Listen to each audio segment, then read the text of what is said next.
안녕하십니까, 김대영입니다. 2017년도는 종교개혁 500주년을 맞이하는 뜻깊은 그런 해라고 말할 수 있습니다. 그래서 많은 교회들이 종교개혁이 뭐냐, 또는 종교개혁에 대해서 알고 싶다, 또는 종교개혁지를 찾아서 이동하는 그런 일들을 많이 하고 있습니다. 그래서 지금 유럽으로 가는 비행기가 아주 만원일 정도로 그렇게 많은 사람들이 종교개혁지를 향하여서도 발길을 멈추지 않고 있는 것을 알 수가 있습니다. 자, 종교개혁이라고 하는 것은 엄격히 말하면 모든 종교가 다 개혁이 일어난 건 아니고요. 교회가 개혁을 일으키는 거였기 때문에 교회개혁이다라고 하는 말이 옳은 말입니다.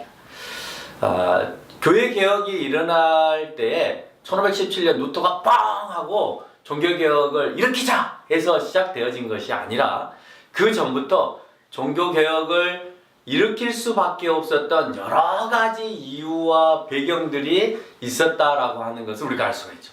그래서 오늘 이 시간에는 루터가 종교개혁을 뻥 하고 1517년에 터뜨리기 이전에 과연 그 전에 유럽의 사회에서는 어떤 일이 있었느냐 하는 것들을 우리가 좀 살펴볼 필요가 있다. 그래서 르네상스의 그런 배경들, 종교개혁의 배경들을 우리가 이해하는데 좀 시간을 할애하는 것이 중요하겠다라는 생각을 해봅니다.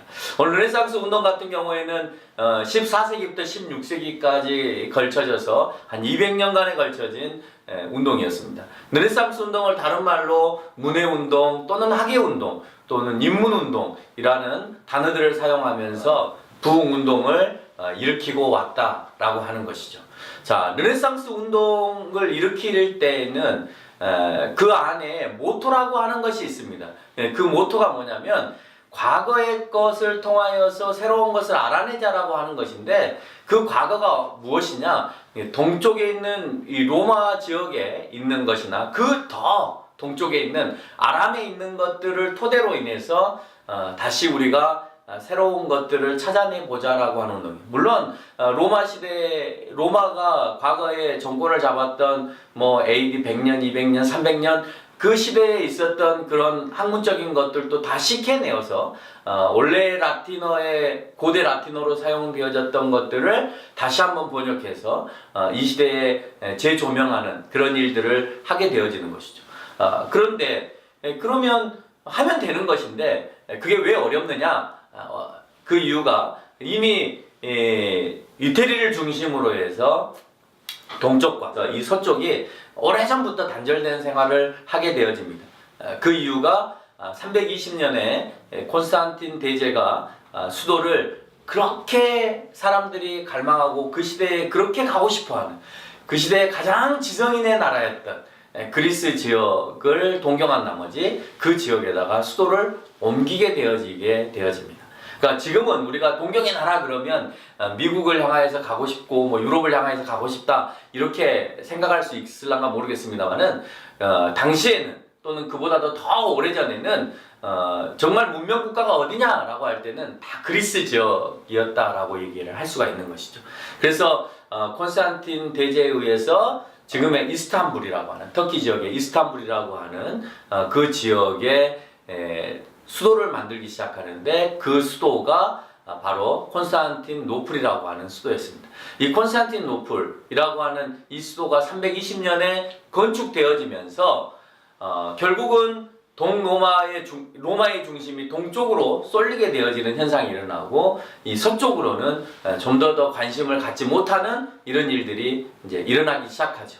그러다가 정치적으로는 320년부터 동쪽과 서쪽의 로마로 분리되어서 통치가 이루어져 오게 되어지지만, 교회는 1054년에 동방교회와 서방교회가 분리되어져서 교리적인 싸움을 해서 분리되어져서 동방교회와 이태리를 중심으로 해서 서쪽, 이 서방교회가 나뉘어지게 되어진다. 그래서 교회 안에서도 교류가 일어나지 못하고 서로 단절된 가운데 각기 동방교회와 서방교회가 따로 가게 되어집니다.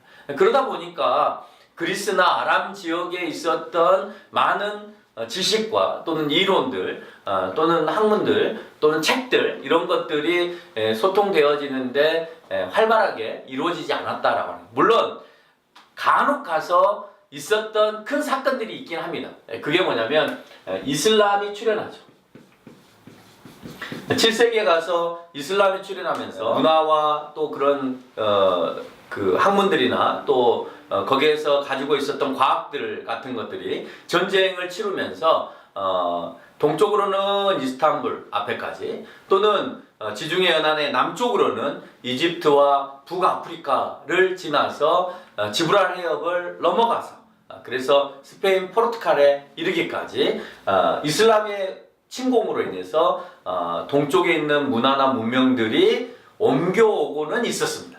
그러나 그게 온전히 다 프랑스나 이태리까지 전달되어지지는 못하는 상태였다라고 하는 거예요. 또 다른 한편으로 이 동로마 지역에 있었던 그 지역의 그리스 문화라든지 아람의 문화들이 전달이 될 수 있었던 방법들이 있었는데 이슬람 침공에 맞서서 기독교는 가만히 있었느냐? 그렇지 않다라고 하는 거죠. 이 이슬람의 침공에 대해서 불만을 품었던 기독교인들은 또다시 이것에 맞대어서 하는 운동이 있었는데 그게 뭐냐? 십자군 운동이었다라고 하는 거죠.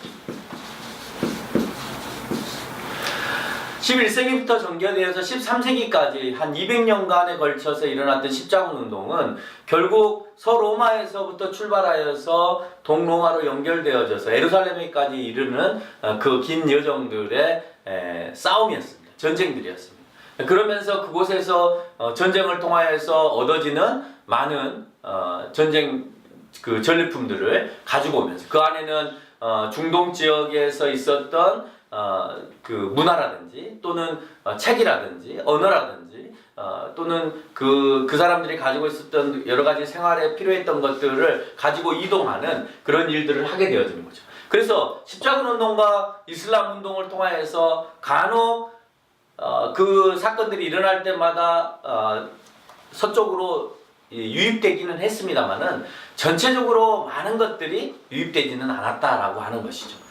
그래서 이태리를 중심으로 해서 점차적으로 이제 인문학이 유입되어지고 이태리를 중심으로 해서 이제 알프스 산맥의 서쪽이었던 프랑스나 독일이나 또는 네덜란드나 스위스, 스페인, 포르투갈 또 해협을 넘어서 영국에 이르기까지 르네상스 운동이 연결되어져 간다는 거예요. 근데 여기서 우리가 생각해 봐야 될 것은 르네상스 운동을 품고 있는 그 정신이 뭐냐라고 하는 거예요. 그게 이제 굉장히 중요한데요. 그것은 과거를 통해서 새로운 생각을 여는 것이다 라고 하는 거예요. 이걸 우리가 종교 개혁 안에서도 받아들이게 되어진다는 거죠. 과거에 그러면 우리는 어떠한 생활을 했느냐, 기독교는 어떠한 생활을 했느냐, 초대교회는 어떤 모습으로 살았느냐, 그러기 위해서는 초대의 교부들이 썼던 그 내용들을 우리가 읽어내야 하는데 그 과거의 책들을 읽어내기 위해서는 그들이 사용되었던 언어들, 예를 들어서 뭐 시리아면 시리아의 언어들을, 또 그리스면 그리스의 언어들을, 이집트에서 썼으면 이집트의 언어들을, 또 아프리카에 썼으면 아프리카의 언어들을 통하여서 그러한 것들이 드러나기 시작한다라고 하는 거죠. 그래서 과거를 통하여서 새로운 생각을 여는 것이 르네상스 운동의 근본적인 생각이었다면 그 생각이 기독교 문화 속에 들어와서 그래서 과거 것을 통하여서 다시 한번 교회가 생각하게 되어지는 그런 계기를 마련하게 되어진다라고 하는 것입니다. 자, 르네상스 운동이 일어나는 데 있어서 유입되어지는 문화 가운데에는 그리스 문화라든지 또는 고대의 로마 문화라든지 또는 더 동쪽으로 가서 아랍의 문화라든지 이런 문화들을 이해하고 알아가야 되는데 그러기 위해서는 원전으로 과거에 그 사람들이 직접 썼던 원전으로 돌아가야 된다라고 하는 아드 폰테스라고 하는 그런 운동이 일어나기 시작한다라고 하는 거예요. 그러니까 언어를 배울 수밖에 없겠죠. 라틴어도 고전 라틴어를 배울 수밖에 없고 또 그리스 언어도 고대 그리스 언어를 배워야만 그 전에 철학자들이 썼던 것 또는 교부들이 썼던 것 이런 것들을 읽어낼 수 있겠죠. 아람어도 공부해야 되겠죠. 또 이집트어도 공부를 해야 되겠죠. 그래야만이 그러한 것들을 수집해서 과거에는 어떠했는데 지금에는 어떻게 해야 된다라고 하는 것입니다. 자, 이런 언어들을 연구하는 데 있어서 가장 결정적으로 부각되어지는 기관이 하나 있었는데 이때 등장하는 것이 대학이라고 하는 것입니다. 이 대학이 이쯤 돼서 만들어지기 시작하는데 스페인에는 1060년에 살레이노 대학을 시작으로 해서 유럽에 있어서 첫 번째 대학으로 만들어지고 르네상스 운동의 가장 메카여 핵심이었던 대학이었던 이태리의 볼로네 대학은 1088년에 만들어지면서 이 대학의 원래 기본 대학이 해야 되는 학문 연구에 방금 얘기했던 인문학의 그런 어학들을 공부하는 그런 자리로 자리매김하면서 더 많은 공부들을 할 수 있는 장소로서 대학이 연구기관이 되어지고 그래서 인문학을 배우고 또 답습하고 발전시켜가는 그런 운동이 되어졌다라고 합니다. 그래서 처음에 르네상스 운동은 일부 지식인들만을 중심으로 한 운동이었지 보편적인 운동이 아니었다라고 하는 거예요. 그래서 르네상스 운동의 처음 시기는 일부 지식인들을 중심으로 해서 의식이 있는 사람들에 의해서 고대의 것들을 다시 답습하고 공부하면서 그래서 현대에 어떻게 적용할 것인지에 대한 연구였다.